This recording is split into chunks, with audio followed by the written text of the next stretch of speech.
Chuck Brody. And where will I find them? The gas station. Okay, I'm dialing. One moment.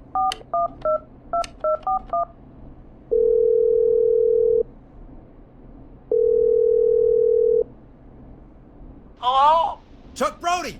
Listen, I know this sounds crazy, but we have reason to believe the Whistling Man is coming for you. You need to get yourself and everyone else out right now. The Whistling Man? Who the hell are you? Who is this? This is Forrest Nash. Listen, the Whistling Man's back. We found a list with your name on it, and Oh God. It's today. The year I finally let myself forget.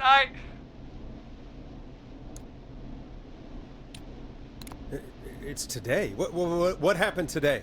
Today.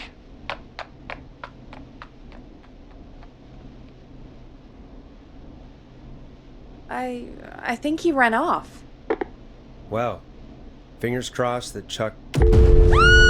Jesus! It sounds like something blew up! He's using bombs now? Is Chuck? I don't know. Hang on, we're getting a call.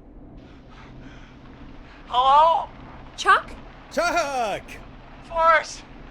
The whole goddamn gas station's gone up. Is anyone hurt?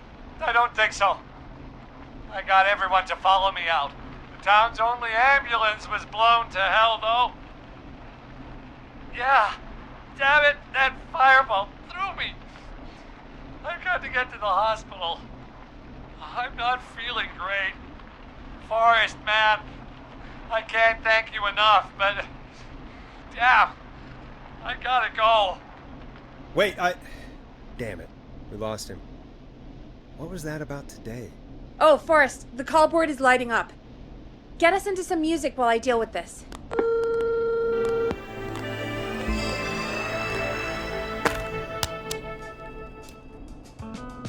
Here's some music while we regroup here on KFAM 189.16, The Stream.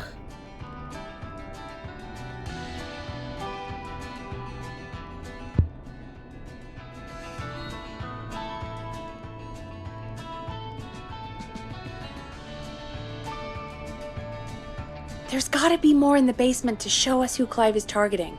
And if that's the case, we can get ahead of him. Stop the killings before they can happen. Forrest, we need to go back down. By we, you mean me, right? Yep. Like I said, I need to handle all these calls. Maybe start with that creepy mannequin room you mentioned before. I still have a lot of questions about those, by the way. Me too.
A key? Was this always here? I must have missed it when I brought everything upstairs.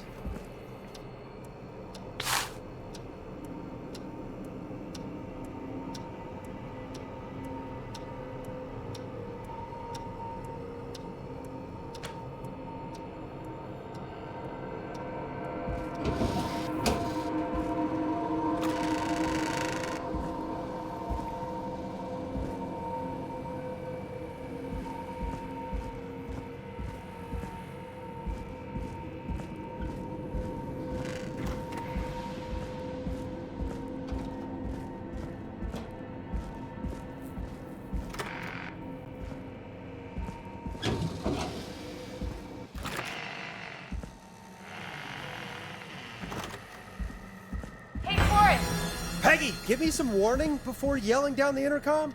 Sorry. Buzz the intercom when you find something and want to discuss it. Peggy, I've found a tape and a map down here. A map of what? Looks like it might be to somewhere in this storage area. Weird. Well, maybe the tape will give us more information. Give it a play.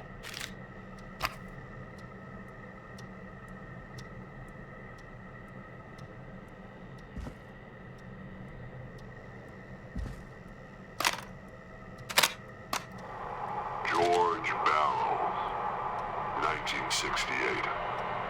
That's when this all began for me. Follow the maps, find the tapes. Forrest, you should listen to that first tape you found. Wait, George Barrow? We all heard that he drowned after a night out drinking. Was it actually Clive? Has Clive really been the Whistling Man for that long? He says I need to follow the maps and find the tapes. I guess that's what this map is about. I think we need to see what else is hidden down here. Be careful, Forrest. Keep looking. Buzz the intercom when you found something.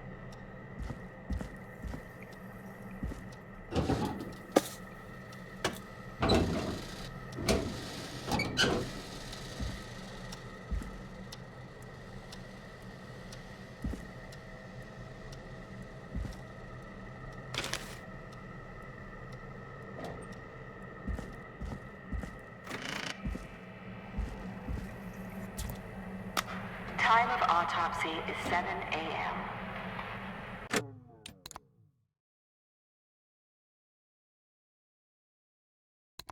Cause of death is asphyxiation from drowning. The degree of rigor mortis indicates that the subject has been deceased for 5 hours. That puts the time of death.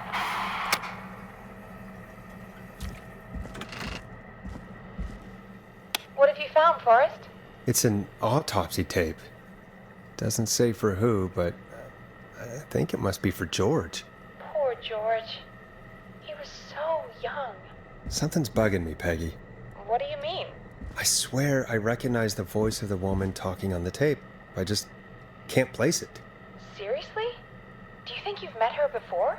I don't know. I mean, I just got here recently. I don't know. Do you think you found everything, Forrest? I think there's gotta be more down here. I need to find all the tapes. You think so? How much did Clive hide down there? Well, if there are more tapes, then there must be more maps to follow, right? That seems to be the case. All right then. Buzz the intercom when you find something and want to discuss it. Time of autopsy is 7 a.m. Cause of death is asphyxiation from drowning.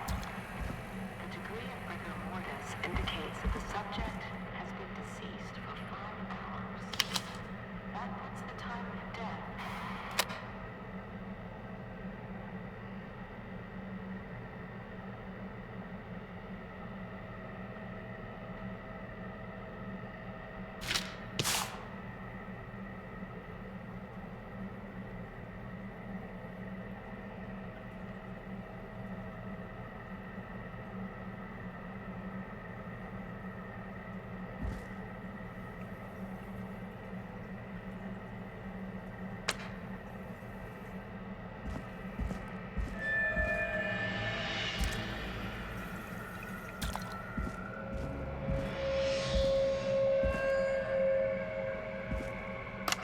Small lacerations to arms, legs, and face, typically obtained by running through foliage. Severe blistering.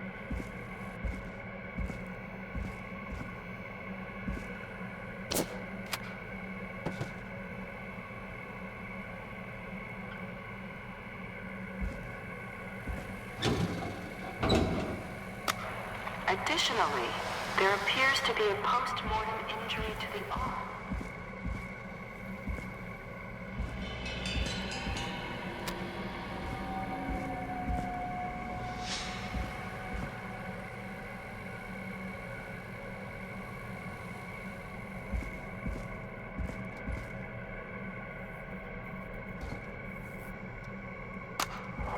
If you're listening to this, then I'm probably dead. What the? I'm a man who likes to stay informed. I've got subscriptions to newspapers all over the country. A few weeks ago, I noticed headlines cropping up in those papers, one after the other. Each headline about a murder. Each murder, the death of someone I knew almost 20 years ago. And each one drawing closer to Gallows Creek. Drawing closer to the anniversary. None of us are innocent, but I don't think we deserve killing. All I hope now is that I can save some folk from the worst that I can. I don't know. Do something to make up for what I did back then, I guess. I didn't kill anyone, mind you, but that's past mattering. Now, there's more I could say that I should say, but my employer made it clear that my family would pay a high price if I ever spoke out. So, hopefully I've said enough for you, listener, whoever the hell you are, to start putting the truth together. What the hell? Peggy is not gonna believe this.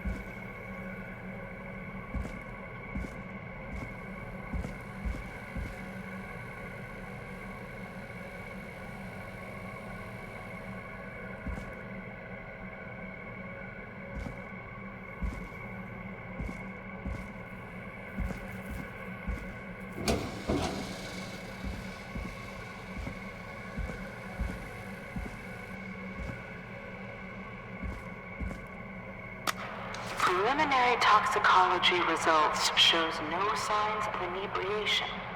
However, a high amount of poison was found.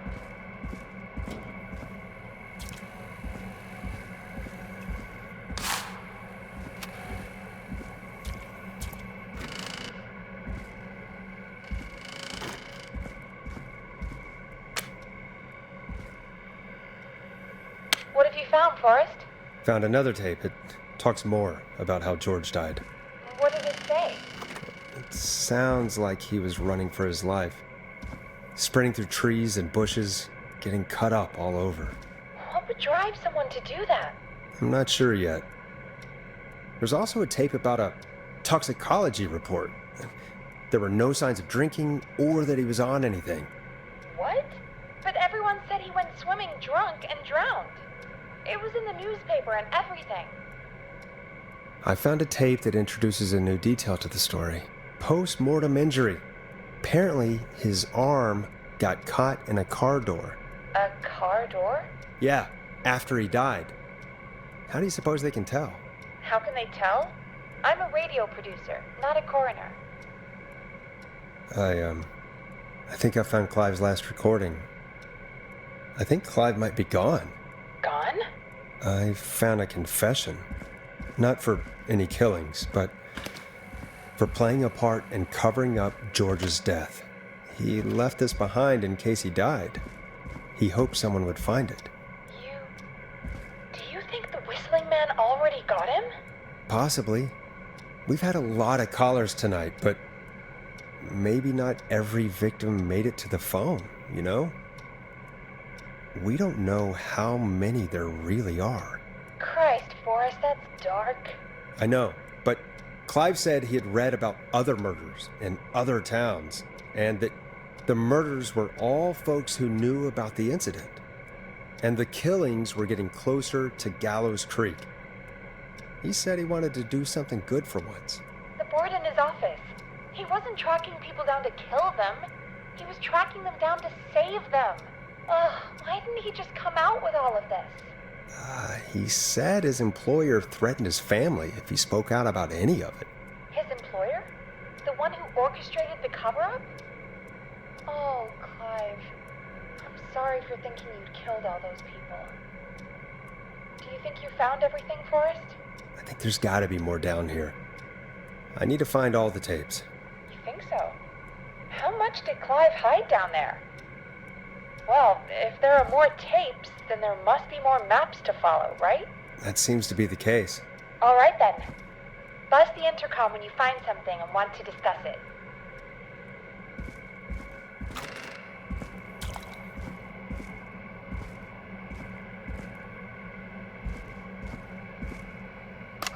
Small lacerations to arms, legs, and face, typically obtained.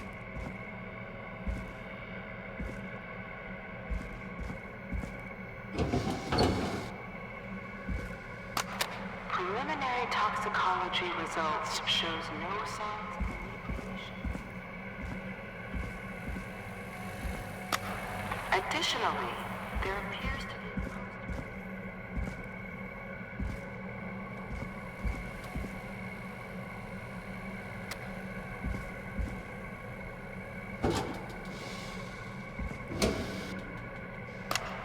It is the coroner's opinion that the subject likely Now feared this for his has to be life important. and was chased, resulting in a fall from a height into a body of water where he hit his head, was knocked out, and drowned.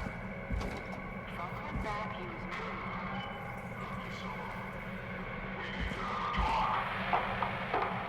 That recording. Shut it off.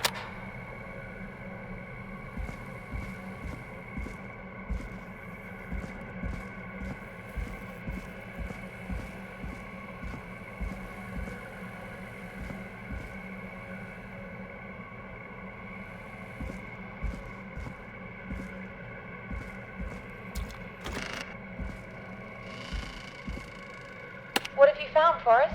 In another tape, the coroner comes to the same conclusion as I did. George was running from something. Maybe an animal? Maybe, but then there's this next bit, where the coroner thinks he was moved post-death. Moved the body? How weird. At the end of the tape, someone burst in and demanded the doctor, Dr. Sullivan, to stop recording. Dr. Sullivan. Wait, Virginia Sullivan? She was her caller from earlier. Well, then our caller was involved in a conspiracy around this boy's death. If only she had made it. Then we might have learned more about what's going on. It's okay. We did what we could. The takeout idea was a long shot as it was. I found a written autopsy report. What does it say? According to that, it's just like you said at the start. George drowned after getting drunk. Said he liked to fight, too. But that contradicts the tape. I know. And I think I know why. There's a note with the report that says, "I'm sorry I made you do this, Virginia." If it was on the autopsy report, then Virginia must be our coroner. Wait, the caller from earlier, when we had to call the takeout restaurants, wasn't her name Virginia? Do you think you found everything? I think so. Forrest, what's going on here? Someone wanted that boy's death to seem like an accident. And they hired Clive to make it look that way. Come back upstairs when you're ready. We need to figure out our next step.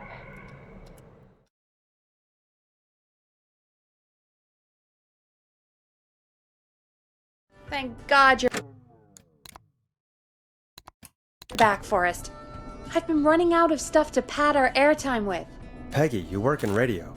Forrest, I'm stressed. I mean, really. How are we supposed to keep a show going with all this happening? Beats me. But we gotta do it and we're going to. You're right. So, what's the plan now? We could try Sandra. What would Sandra know? I don't know, but we have to start somewhere. Anyway, just be careful when you're talking to her. Don't push too hard. We don't want her to hang up. I'll be careful. All right, calling her now.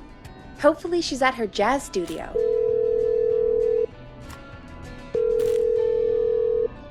Aha! Forrest, you're through. Hello, this is Sandra at Jazz Pizzazz Jazz Studio. Who's this? Hello again, Sandra! It's Forrest Nash of 189.16, The Scream. And you're live on air. Oh, I always thought folks called into a radio show, not the other way around. How jazzy. What can I do for you? Well, we're trying to understand what's behind the attacks tonight. We had a few questions. Why, Forrest, of course. Heck, after the way you saved my life, I'd say yes to just about anything you asked. Really? Well, that sounds nice. I might just call you back tomorrow then, too. You got my number. But what about tonight? Is there anything you want to talk about right now? Remember why we called, Forrest. Of course. Do you know why the Whistling Man might have targeted you? Ha! As far as I could tell, he was just a knife-wielding psycho with superhuman cardio. He'd have chased after anybody. Right. Well, we think he might be chasing specific people. People who know about the death of a boy named George. Oh, I don't know anything about that. Sorry.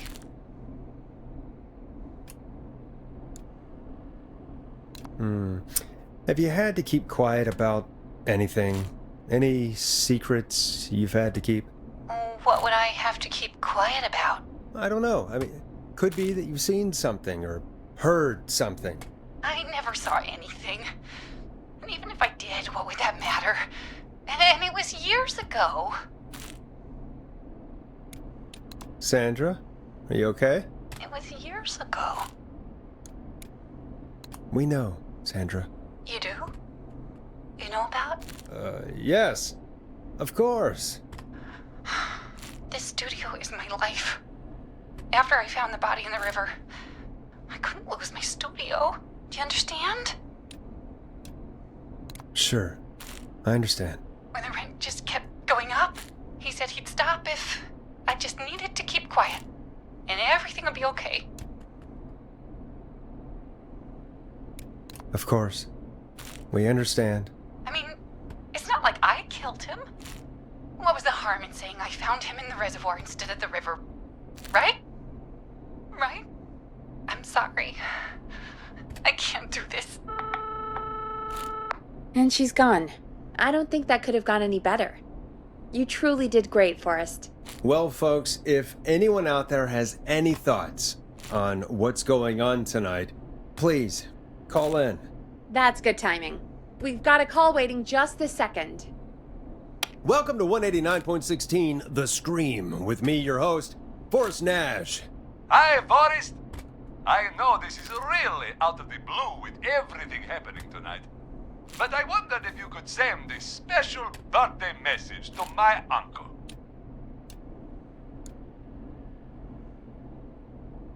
You want to do that now? Really? Why? Of course now. It's his birthday. I won't have a chance to do it again until next year. May as well, Forrest. Fine. What's his name? Thank you, Forrest. He's my Uncle Ronnie. His first name's Peter, but he never liked his name. But since he always had salt and pepper hair, even as a kid, can you believe it? Folks always called him Pepper.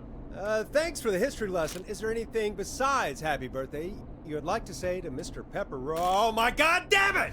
Yes! Tell him he can get the best birthday deals and party packages here at Putney's Pizza. Starting at just... You son of a bitch! Stop calling us! God damn it, Peggy, this is your fault! My fault? I said I didn't want to do it. Don't blame me because Brian Ponte can't control himself. Don't worry, we've already got another caller on the line. Just pick it up, okay? This is 189.16 The Scream.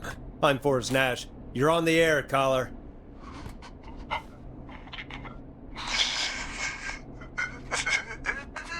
Caller.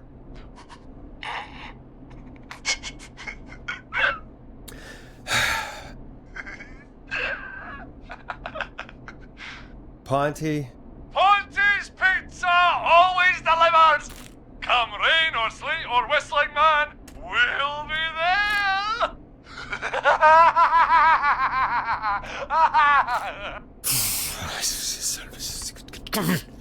Forrest? Forrest? Are you okay? Forrest? I hope the Whistling Man gets in with his own pizza slicer. Jesus, Forrest? Sorry, that was too much. It's okay.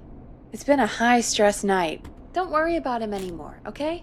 Not for tonight, anyway. I think he's spent for now. We've got another call, whenever you're ready. Folks, don't spend your money at Pawnee Pizza. That's all I'm gonna say about that. Moving along, I'd like to welcome another caller to 189.16 The Scream. With me, Forrest Nash. Who may I say is calling? Well, hello again, Forrest. Don, we played your song, Long Ride Home. Did you hear it? Can you tell us? Never mind that now. First, I'm calling because I need your help. Are you in danger? I sure am. Do you mean Yes, he's after me now. you? I think so. He must have heard me on the radio helping you.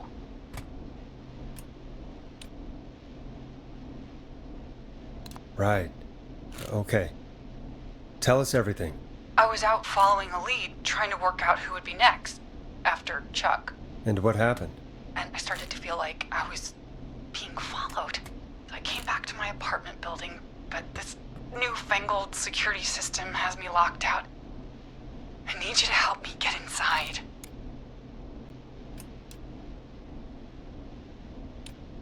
Can you go somewhere else? Home is the safest place I can be. Please, the front gate requires an entry code to open. I need that code to get inside. Which apartment block do you live in? Maybe one of our listeners lives there too. It's the new Woodside apartment building between the town hall and the trailer park. But I doubt any of your listeners live there. I don't have many neighbors. Sounds like a prime piece of real estate. Sound really carries at night.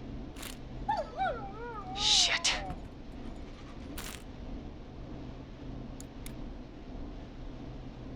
Is that a neighbor's dog?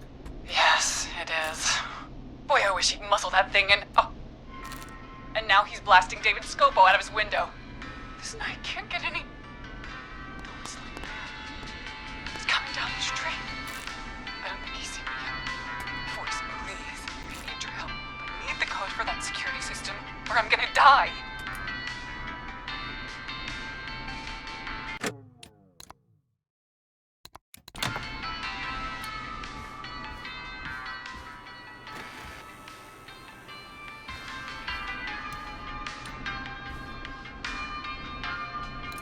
What's the name of the security system? There's a sticker on the box. It says Starling Security 4000. There's a keypad, and it looks like it wants a 6-digit number. We'll see what we can do. Thank you, Forrest. Yeah, of course. Don't worry, Don. Thank you, Forrest. I knew I could count on you. I'll sit out of sight. Call me back soon. All right, folks. Here's a little tune for you all to enjoy while I try to break Dawn into her apartment.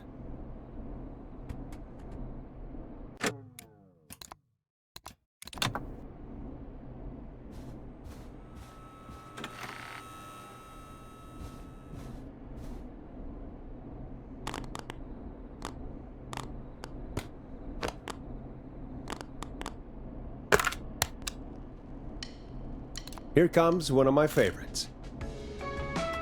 You were pretty quiet there, Peggy. Forrest, was it just me, or was there something... Yeah, it wasn't just you. Something was weird about that. Yeah, well, tell you what, we have a Starling 4000 or whatever here at KFAM. Clive bought one for the station. Maybe we can find something to help.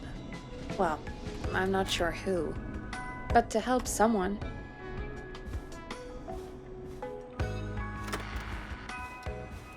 Okay, so she's locked out of the Woodside Apartments, and somewhere, Clive probably has the papers for the Starling 4000.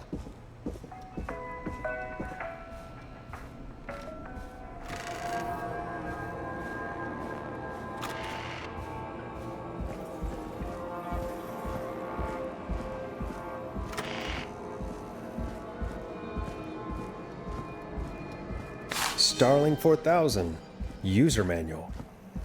Ah, these codes should come in handy.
Welcome back, Forrest. Find anything?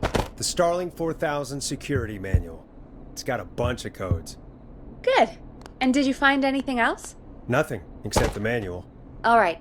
Well, I'll get Dawn back on the line then, Forrest. I'll let you take it from here. Thanks, Peggy. Line 1, whenever you're ready.